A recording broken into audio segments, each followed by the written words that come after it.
Hello everyone, welcome to my channel. आज friends मैं आप लोगों को कुछ ऐसी मिस्टेक्स बताऊंगी पेरेंट्स की, ठीक है, जिसकी वजह से पेरेंट्स की या उनके अटेंडेंट्स की, जिसकी वजह से ऑटिज़म और attention deficit hyper activity disorder में हमको रिकवरी हिंडर हो जाती है। ठीक है, what are the common mistakes जो हम लोगों से होती हैं जिसकी वजह से हमें रिकवरी जल्दी नहीं मिल पाती। हम लोग उन मिस्टेक्स को नज़रअंदाज करते हैं और उसके बाद हम इस कंफ्यूजन में रहते हैं कि हम लोगों को क्यों जितना हम एक्सपेक्ट कर रहे हैं उतनी रिकवरी नहीं मिल पा रही। हम अपने थेरेपिस्ट से बोलते हैं कि why the hyper activity is not getting decreased, why we are not getting up to the mark results in case of autism spectrum disorder. ठीक है, so let me share some examples. सबसे पहले तो जो हम गलती करते हैं वो यही एक गलती है कि हमने स्टार्टिंग एज में बच्चे को समय नहीं दिया है ना। जो टाइम था हमारा बात करने का 940 वर्ड्स पर आवर मीन्स आप लोग हिसाब लगा सकते हैं कि कितने वर्ड्स हम पूरे दिन में अपने बच्चे के साथ बोल सकते हैं। ठीक है, तो ये मिस्टेक हमने कर दी, बच्चे को स्क्रीन टाइम दे दिया जिसकी वजह से उसको एक रिस्क फैक्टर यानी एक ट्रिगर फैक्टर मिल गया जो है स्क्रीन, ब्लू लाइट। और ब्लू लाइट ने कर दिया significant dopamine reduction, hormones reduction हो गए। There are significant changes in the mapping blue printing of the brain, जिसकी वजह से बच्चा जो अच्छा खासा बोल रहा था, स्टार्टिंग में आई कांटेक्ट कर रहा था, ही स्टार्टेड इग्नोरिंग, और उसकी जो लिसनिंग है वो जा चुकी है और हियरिंग आ चुकी है। उसके बाद पेरेंट्स यानी हम लोगों को पता चलता है कि बच्चा हमें इग्नोर कर रहा है और वो हाइपर एक्टिव हो चुका है, ही इज़ इग्नोरिंग। ठीक है, तो हम लोगों को, हर इंसान को, हर पेरेंट को पता होता है कि it is a red flag या कुछ ना कुछ दिक्कत है। ठीक है, सभी को अपनी बॉडी का भी पता है, ठीक है, कि हमारी बॉडी में किस तरह की दिक्कत है। और सब लोगों को ये भी, क्योंकि सबको पता है कौन सी चीज़ खाने से, लेकिन हम लोग डाइट पे ज़्यादा फोकस करते हैं ना, कौन सी चीज़ खाने से हमें कोलेस्ट्रॉल हो सकता है, और बहुत ही कम अवेयरनेस है ऑटिज़म और इन सब बीमारियों को लेके। अभी तक उतनी अवेयरनेस नहीं है जितना कि मैं चाहती हूँ कि ऑटिज़म फ्री वर्ल्ड बनाने में हो। ठीक है, तो हम लोगों को उतनी अवेयरनेस नहीं है। हम लोग को ये बहुत अवेयरनेस है कि सीडेंट्री लाइफस्टाइल से क्या हो जाएगा, घी खाएंगे तो कोलेस्ट्रॉल हो जाएगा, बनानास खाएंगे तो पोटेशियम मिलेगा, कोकोनट वाटर अच्छा होता है, ये सब चीज़ें हमें पता है किस चीज़ से कोविड नहीं होगा। ठीक है, लेकिन फिर भी हम अपने आप को, कई बार ऐसा होता है ना कि हम लोग ये एक्सेप्ट नहीं करना चाहते और कई बार हम जानना भी नहीं चाहते। ठीक है, तो फर्स्ट मिस्टेक, जैसे कि मैं बोलूँगी, जैसे कि मेरे कई बार पेशेंट्स आते हैं और मैं उनसे बोलती हूँ कि मोबाइल तो नहीं दिखाया, तो कहते हैं कि अरे मैम क्या बात कर रहे हो, मोबाइल तो एक कॉमन चीज़ है, हर बच्चा मोबाइल देखता है ना।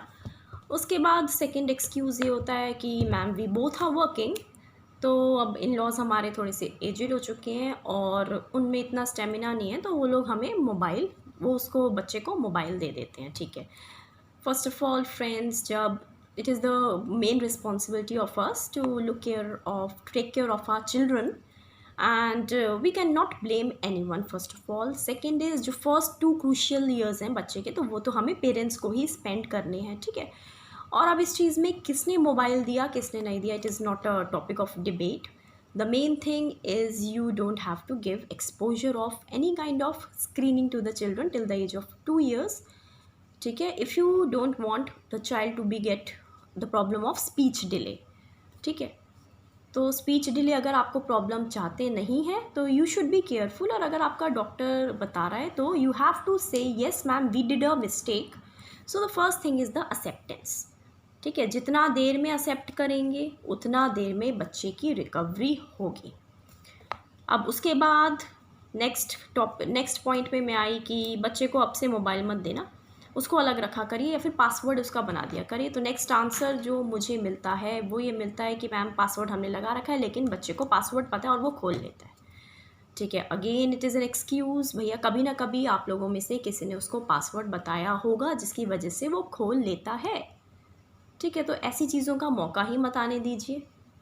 ठीक है, उसके बाद पेरेंट्स की ये भी मैं बोलती हूँ कि ये बच्चा जैसे बहुत ही हाइपर एक्टिव लग रहा है, तो ऐसा लग रहा है कि ये आप लोगों को चला रहा है और आप लोग इसके कहने पे चल रहे हैं। तो पेरेंट्स बोलते हैं जी हाँ बिल्कुल, हमारा जो बच्चा है वो गुस्से से नहीं मानता, बहुत ही ज़्यादा मूडी है, इसको सिर्फ अपनी मन मुताबिक चीज़ें पसंद है। ठीक है, तो ये सारी चीज़ें आप खुद ही सोच लीजिए कौन सी डायरेक्शन में लेके जा रही है। अगर बच्चा आपका मूडी है, अपने मन मुताबिक ही चलना चाहता है, और कई बार आप लोगों को ये भी लगता है, इनफैक्ट आप लोग उसका जस्टिफिकेशन भी देना चाहते हैं कि he is a very Moody, ये कभी गुस्से से नहीं मानता, इसके साथ कभी ज़ोर ज़बरदस्ती नहीं कर सकते, तो वहीं से हमारा रेड फ्लैग शुरू होता है। ठीक है, एक होता है कि कई बार हम लोगों को भी एज अ थेरेपिस्ट ऑल्सो हम लोगों से पेरेंट्स बोलते हैं कि ये मत करो, ये करो, ये पहले करा दिया तो बच्चा रो जाएगा। देखिए फ्रेंड्स, जो गलती आप लोगों से होती आई है, ठीक है, जिसकी वजह से बच्चा आपको चला रहा है, अगर उसको मॉर्निंग में टाइम टेबल पे 9 o'clock अगर उसको स्कूल जाना है, इट मीन्स उसको जाना है, उसके बीच में कुछ भी चीज़ नहीं आ सकती, बैरियर नहीं आ सकता। ठीक है, कोई भी एक्सक्यूज़ नहीं आ सकता, अनलेस एंड अनटिल कुछ हेल्थ का इशू है, तो तब तक उसके बीच में कोई भी एक्सक्यूज़ नहीं आ सकता। उसी तरह मोबाइल नहीं देखना तो पासवर्ड या किसी भी चीज़ का एक्सक्यूज़ नहीं आ सकता। ये एक्सक्यूज़ भी मुझे तो बिल्कुल भी पसंद नहीं है कि बच्चा खाना नहीं खाएगा इसलिए हम उसको मोबाइल देते हैं। ठीक है, तो ये भी एक्सक्यूज़ एक बहुत ही गलत मोबाइल वो है। आप लोग ये तो ज़रूर देख रहे हैं कि उसने खाना खा लिया, लेकिन ये नहीं देख रहे कि उस मोबाइल ने उसका कितना नुकसान कर दिया ब्रेन का। ठीक है, फिर उसी में आप लोगों का मतलब मनी लग रहा है, आपका टाइम लग रहा है इम्पोर्टेंट, कि उसकी स्पीच थेरेपी ये जो अगली मिस्टेक हम करते हैं वो ये होती है फ्रेंड्स कि अगर मैंने अपनी वीडियोस में ये बोल दिया कि हाँ बच्चे में ये काम करते जाओ तो 100% रिकवरी के चांसेस हैं, तो मैंने एक चीज़ और देखी है कि आजकल जो पेरेंट्स हैं वो मेरे 1 आवर के सेशन पे को भी ये समझने लगे हैं, ठीक है, कि सिर्फ एक 1 आवर के सेशन से 100% रिकवरी आएगी। ठीक है, मुझ पे फेथ करना अच्छी बात है, लेकिन जो मेरा बताया गया मार्ग है, जो मेरा बताया गया पाथवे है, उसको फॉलो आपने करना है। मेरे 1 घंटे से एक मार्गदर्शन मिलेगा, है ना, एक आपको डायरेक्शन मैं दे रही हूँ, डायरेक्शन को किस तरह से आपको फॉलो करना है वो आपके पास है। अगर 1 घंटे के सेशन के बाद आपने घर में मुझसे मैंने उस सेशन में उसका सारा काम कर दिया, हाइपर एक्टिविटी का कम करने का, ऑटिज़म का, स्पीच का, सब मैंने कर दिया। फिर घर जाके अगर आपने उसको बोला कि फिर से अगर वही सब स्टार्ट हो गया कि अच्छा नहीं ये तो रोता ज़्यादा इसलिए हम वही करने पड़ते हैं, तो पूरा घर सर पे उठा लेता है। इसलिए ये अपने मुताबिक ही हमें चलना पड़ता है, नहीं तो नहीं। बिना मोबाइल के तो खाना ही नहीं खाता। अगर फिर से वही डायरेक्शन पुरानी वाली रह गई ना, तो फिर जो मैंने 1 आवर इतनी मेहनत भी करी है तो उसका कोई रिज़ल्ट आप लोगों को मिलने वाला नहीं है। ठीक है, तो पहले अपने अंदर चेंज लाना पड़ेगा, अपने चाइल्ड के आपको होम में एटमॉस्फेयर में चेंज लाना पड़ेगा। ठीक है, अब आप स्कूल भी जाते हैं, वहाँ पे सेटलिंग डे होते हैं ना, 2 या 3 बच्चे के सेटलिंग डे होते हैं कि बच्चा रोए ना, लेकिन उसके बाद आप लोग बाहर से बच्चे को छोड़ के आ जाते हैं कि उसको सोशल होना सीखना है। तो उसी तरह से प्लीज़ अपने बच्चे को उस कंफर्ट जोन से आप थोड़ा सा बाहर निकलने दीजिए। थेरेपी सेशन में उसको आराम से थेरेपी सेशन कराने दीजिए। ठीक है, हर थोड़ा सा रो रहा है या फिर घर में वो क्यों रोता है, वो क्यों, उसकी हर जिद मान लेते हैं आप लोग कि नहीं वो रोएगा, वो ये करेगा। बहुत सारे बच्चे नेल बाइटिंग करते हैं, काटते हैं, मारते हैं, तब भी पेरेंट्स मतलब नहीं रोकते हैं। तो स्टार्टिंग से ही ना बच्चे में कोई बुराई या फिर बच्चे में कोई प्रॉब्लम जनरेट होके नहीं आती है। वो मैंने पहले भी बताया था कि 5 to 10% जेनेटिक होती है, और उसके बाद ये जो ब्लूप्रिंट बनते हैं ना एनवायरनमेंट से बनते हैं। जैसा एक्सपोजर दोगे वैसा इफ़ेक्ट मिलेगा आपको। ठीक है, सारा एक्सपोजर पे डिपेंड करता है कि किस तरह का आपने एक्सपोजर बच्चे को दिया है। उसके बाद आजकल ये बहुत लोग कर रहे हैं कि बच्चे को 3 साल बच्चा खा नहीं रहा तो बच्चे को 3 साल तक मैश्ड फ्रूट्स दे रहे हैं, मैश्ड वेजिटेबल्स दे रहे हैं, मैश्ड करके खाना दे रहे हैं कि सारे वेजिटेबल्स मैश्ड खाने में बच्चे के अंदर चले जाएं। तो ये एक बहुत ही बड़ा नुकसान आप अपने बच्चे के लिए कर रहे हैं। उसको च्यूइंग नहीं आएगी, उसको ब्रशिंग नहीं आएगी, और तब तक वो क्लैरिटी स्पीच नहीं बोलेगा जब तक वो च्यू नहीं करता खाना। तो ये बहुत बहुत ही गलत एक ट्रेंड चल गया है कि मैश्ड चीज़ें बच्चे को 3 साल, 2 साल, 4 साल, 5 साल तक कई मेरे पेशेंट्स हैं खिलाए जा रहे हैं मैश करके चीज़ें, और उसके बाद दे आर लाइक कि बच्चा खाता नहीं है, कुछ भी नहीं खाता, स्कूल में भी इश्यूज़ आ रहे हैं। ठीक है, तो सबसे इम्पॉर्टेंट जो है ना, you have to be down to earth. अपना सारा एटीट्यूड सब कुछ छोड़ना है। ठीक है, बच्चे से नहीं पूछना है कि कौन सी डायरेक्शन में जाना है, उसका हाथ पकड़ के उसको सही डायरेक्शन में ले जाना है। बच्चे से नहीं पूछना है वो लिखेगा नहीं करेगा।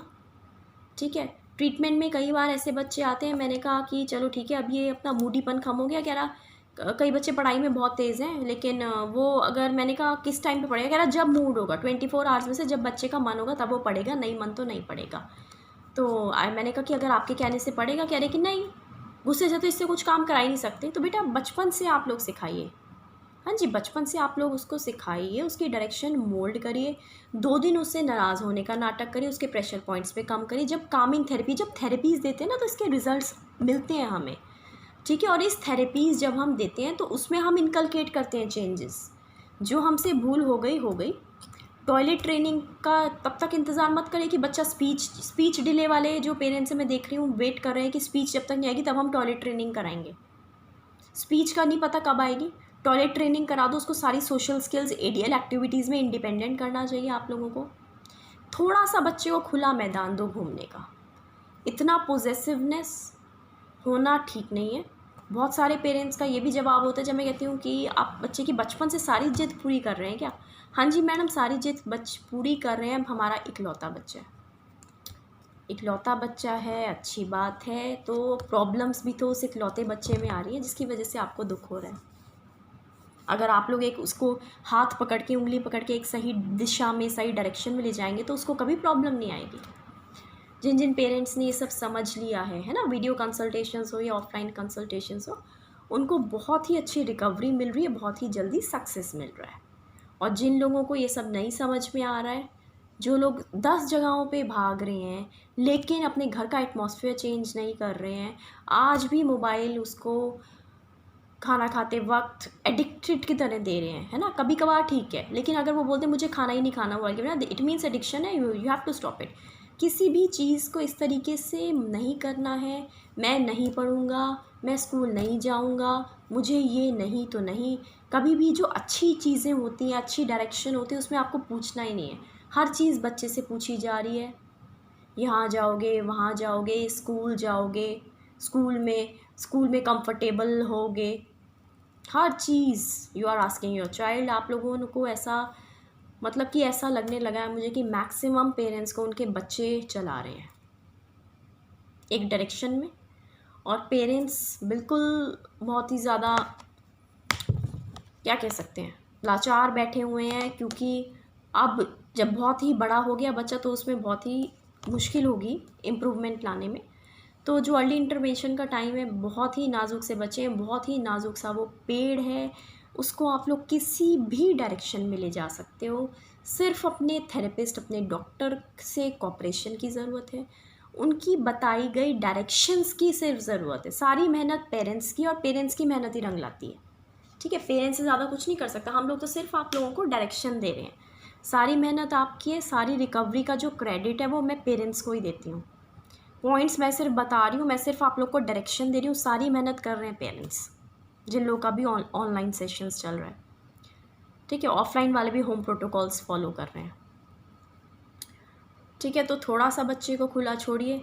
हर एक चीज़ में नहीं, ये नहीं दोगे तो रो जाएगा, ये मत करो, वो मत करो। पासवर्ड उसको पता है, मोबाइल टीवी नहीं देंगे तो ये करेगा, तोड़ फोड़ करेगा, ये करेगा। Please stop that wrong behaviour on the spot. गलत चीज़ को नो कहकर रोकना सीखिए। अगर आप लोगों को टाइम से रिकवरी चाहिए, और कभी भी अपने बच्चे की कंडीशन, अपने बच्चे के बिहेवियरल इश्यूज़ अपने डॉक्टर या थेरेपिस्ट से मत छुपाइए। कभी भी ये मत समझिए कि हम अपने थेरेपिस्ट या डॉक्टर को सारी बातें नहीं बताएंगे। बहुत सारे ऐसे पेरेंट्स आते हैं मेरे पास, पता है कई बार तो वो कहते हैं, कुछ ऐसे भी पेरेंट्स आए मेरे पास जो आकर बोले मुझसे, मैंने कहा क्या दिक्कत है, कह रहे हम नहीं बताएंगे क्या दिक्कत है, कोई दिक्कत नहीं है। मैंने कहा तो फिर आप किस लिए, बस स्कूल वालों ने भेजा है। मैंने कहा कोई घर में कुछ नहीं, हमें कोई दिक्कत नहीं, कुछ नहीं, आप अपने आप देख के बताइए आखिर आपको क्या लग रहा है। मेरी नॉलेज टेस्ट करने से कुछ नहीं हो जाना, सिम्टम्स छुपा के भी कुछ नहीं हो जाना। एक्सेप्टेंस होगी तभी रिकवरी होगी, ठीक है। एक्सेप्ट करोगे तो ट्रीटमेंट होगा तो रिकवरी होगी। छुपाओगे या बिहेवियरल इश्यूज़ को इग्नोर करोगे, उतनी ही प्रॉब्लम आप लोगों को फ्यूचर में आने वाली है, ठीक है।